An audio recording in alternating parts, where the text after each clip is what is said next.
Hello and welcome back to our channel Info Island. So guys, we are back again with the exam analysis video, and this time today in this video we will be discussing all of those GS के questions जो कि आपको 24 सितंबर का जो आपका second shift का SSC CGL का exam हुआ था उसमें पूछे गए थे.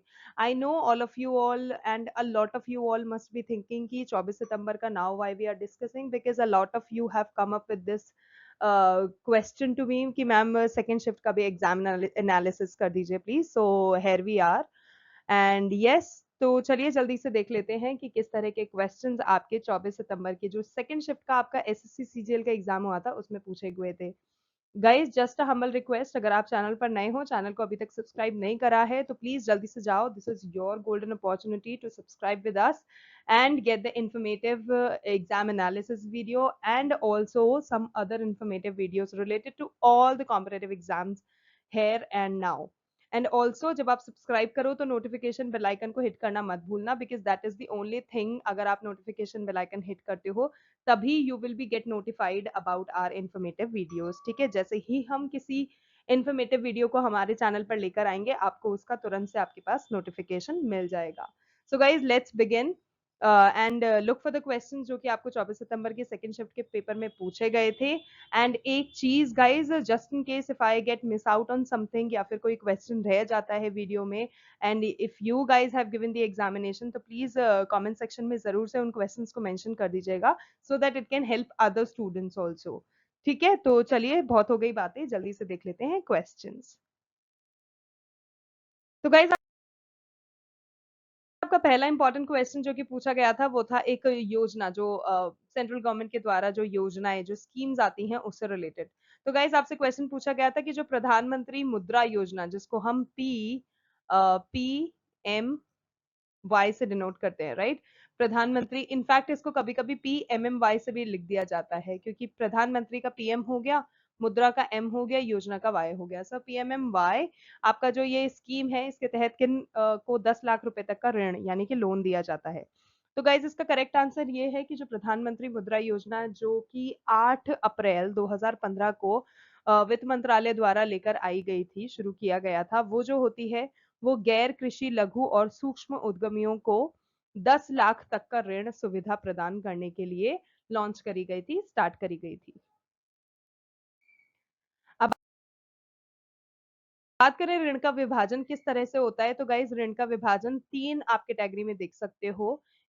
ठीक है, जिसमें शिशु तक के शिशु जो है उनके लिए 50,000 तक का है, किशोर जो है उनके लिए 50,000 से 5 लाख तक का है, तरुण जो है उनके लिए 5 लाख से लेकर 10 लाख तक का है. तो इस तरह से ऋण का विभाजन करा है एज पर this particular scheme. Next question आपसे पूछा गया था कि किस ओडीसी नर्तक को साल 2000 में पद्म विभूषण से सम्मानित किया गया था. तो गाइज इसका करेक्ट आंसर है केलू चरण महापात्र जो हैं उनको इन द ईयर 2000 एक अवार्ड से सम्मानित किया गया था जो है पद्म विभूषण. तो ये चीज भी आपको अच्छे से याद रखनी है because this is important.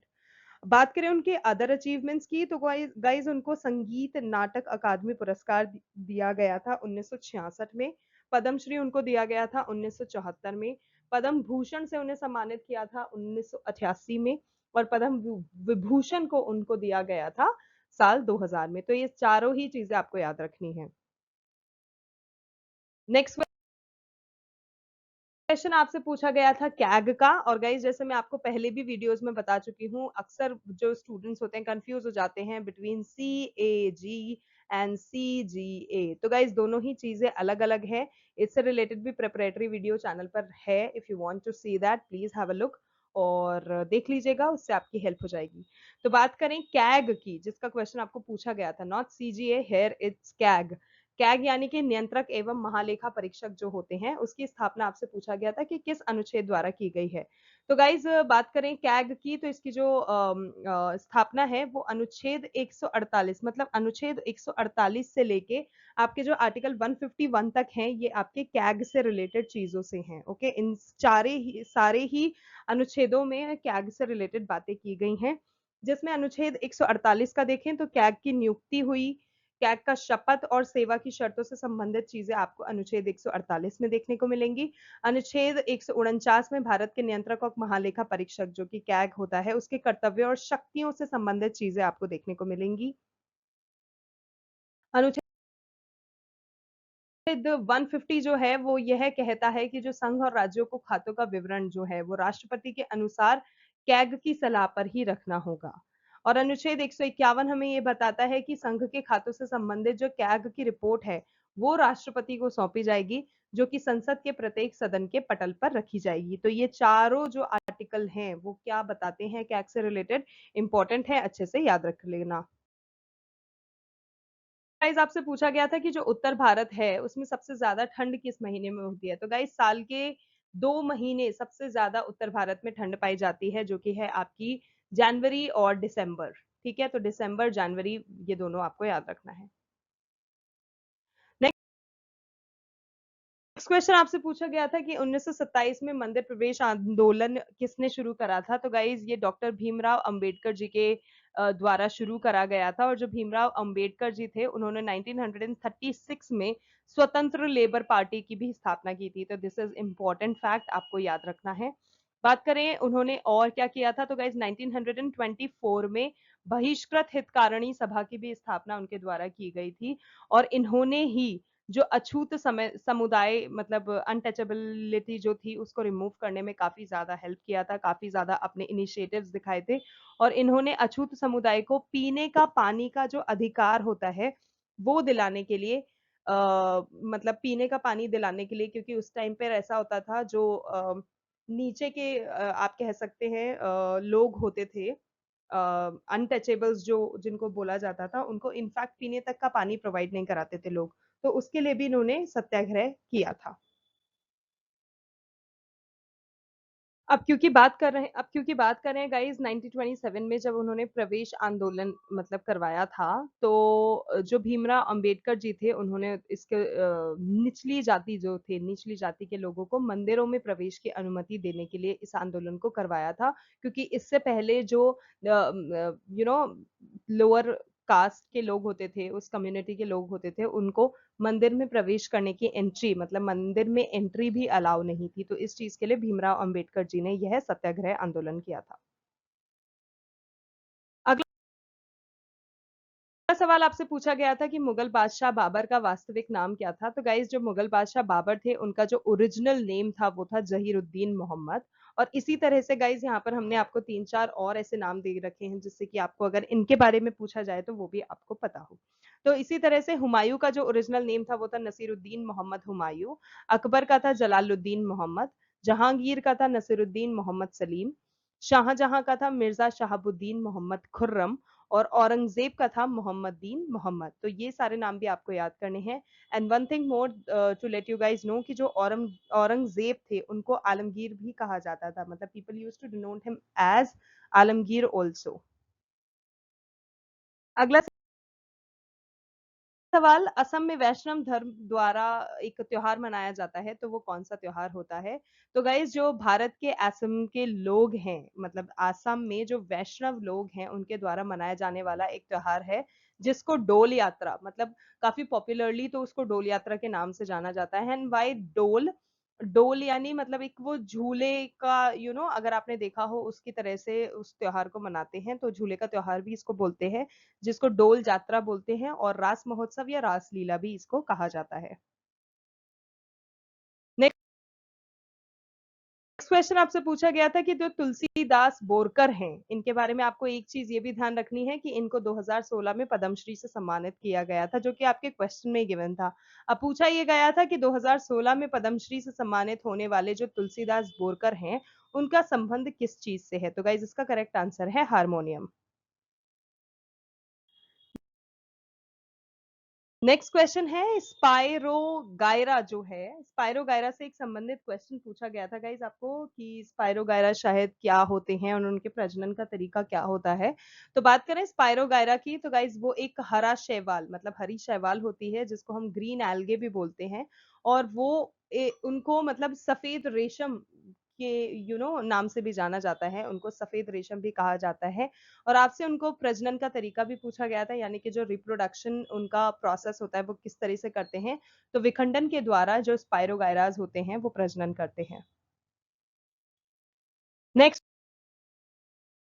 Question, Bharat के संविधान में मौलिक अधिकारों को पारित करने का विचार किस देश के संविधान से प्रेरित किया गया है? तो गाइज ये चीज तो हम सभी जानते हैं कि जो हमारा इंडियन कॉन्स्टिट्यूशन है उसमें काफी सारे जो कर्तव्य हैं, कुछ ऐसी चीजें हैं, फंडामेंटल राइट हुए या फंडामेंटल ड्यूटी हुई, कुछ ऐसी चीजें हैं जो कि भारत के अलावा अन्य देशों से, मतलब इंटरनेशनली लेवल पे, की कुछ रशिया से लिया है, कुछ यूएसए से लिया है, भारत के अलावा अलग देशों से लिया गया है। तो उसी तरह से जो भारत के संविधान में जो मौलिक अधिकारों को पारित करने का जो थॉट है वो यूनाइटेड स्टेट्स ऑफ अमेरिका यानी कि अमेरिका से लिया गया है। तो इसका आंसर है अमेरिका। नेक्स्ट क्वेश्चन आपसे पूछा गया था कि जो मेक इन इंडिया योजना है ये किस क्षेत्र से संबंधित है? तो गाइस जो मेक इन इंडिया है ये मुख्यतः विनिर्माण, मतलब रिकंस्ट्रक्शन होती है ना कुछ एरियाज की, उससे रिलेटेड है। वो उसका जो मेन मोटो होता है वो विनिर्माण क्षेत्र पर केंद्रित होता है। लेकिन इसका उद्देश्य जो होता है वो देश में उन्नतशीलता को बढ़ावा देना भी है, मतलब उन्नति लाना, ऐसे ऐसी चीजें करना जो कि हमारी कंट्री को डेवलप करे। तो वो मेक इन इंडिया योजना का महत्वपूर्ण एक थॉट रहा है। नेक्स्ट क्वेश्चन आपसे, प्रवेश आंदोलन, ओके ये तो हो चुका है।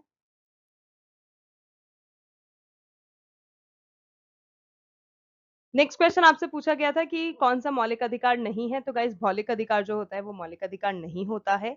और मौलिक अधिकार जो होते हैं वो 6 प्रकार के होते हैं, जिनमें आपको यहाँ पर गिवन है समता और समानता का अधिकार, स्वतंत्रता का अधिकार, शोषण के विरुद्ध अधिकार जो कि अनुच्छेद 23 से 24 में आपको गिवन है, धार्मिक स्वतंत्रता का अधिकार, संस्कृति और शिक्षा संबंधी अधिकार, संवैधानिक उपचार, ये सारे मौलिक कर्तव्य होते हैं।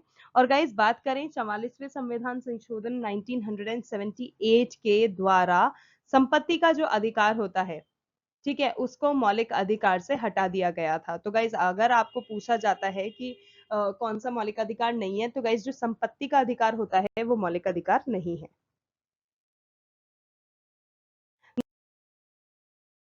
नेक्स्ट क्वेश्चन, 2001 की जनगणना जो हुई थी उसके अनुसार प्रवास यानी कि जो माइग्रेशन था उसका मुख्य कारण क्या था? तो गाइस कुछ बहुत इंपॉर्टेंट चीजें थी जिनके कारण लोग माइग्रेट हो रहे थे उस समय में बहुत ही ज्यादा। उसके रीजंस कुछ ये रहे थे कि शिक्षा हुआ, व्यवसाय हुआ, मतलब रोजगार के कम अवसर होना, विवाह, सुरक्षा का अभाव, राजनीतिक अस्थिरता, उच्च अपराध दर, प्राकृतिक आपदाएं, बिगड़ती पर्यावरण स्थितियां, ये कुछ ऐसे रीजंस थे जिनके कारण उस समय में माइग्रेशन बहुत ज्यादा हो रहा था। नेक्स्ट क्वेश्चन, दक्षिण अंटार्कटिका को कौन सा महासागर घेरे हुए है? या फिर आपसे क्वेश्चन इस तरह से भी पूछा जा सकता है कि कौन सा महासागर अंटार्कटिका के 60 डिग्री के दक्षिण में स्थित है? तो अगर ये दोनों ही आपसे पूछ लिए जाते हैं, किसी भी तरह से पूछा जा सकता है क्वेश्चन, तो गाइज इसका करेक्ट आंसर है दक्षिणी महासागर। ठीक है, नेक्स्ट क्वेश्चन, 1912 ईस्वी में भारतीय राष्ट्रीय कांग्रेस का अधिवेशन कहाँ हुआ था? तो guys Bankipur Patna is the correct answer. और बात करें भारतीय राष्ट्रीय कांग्रेस की, तो गाइज इसकी स्थापना 1985 में हुई थी और इसका जो सबसे पहला अधिवेशन हुआ था वो मुंबई में हुआ था, जिसके अध्यक्ष की बात करें तो व्योमेश चंद्र बैनर्जी थे। नेक्स्ट क्वेश्चन, हाल ही में पदक जीतने वाले जो रुद्राक्ष पाटिल हैं उनका संबंध किस खेल से है? तो गाइज जो रुद्राक्ष पाटिल है वो निशानेबाजी से रिलेटेड है।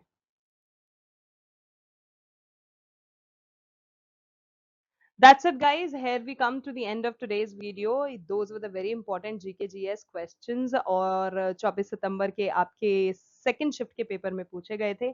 If you like the video and if you found it informative, then don't forget to like, share and subscribe to our channel Info Island, because इस तरह के informative videos हमारे चैनल पे आपको डेली मिलते रहेंगे. Okay?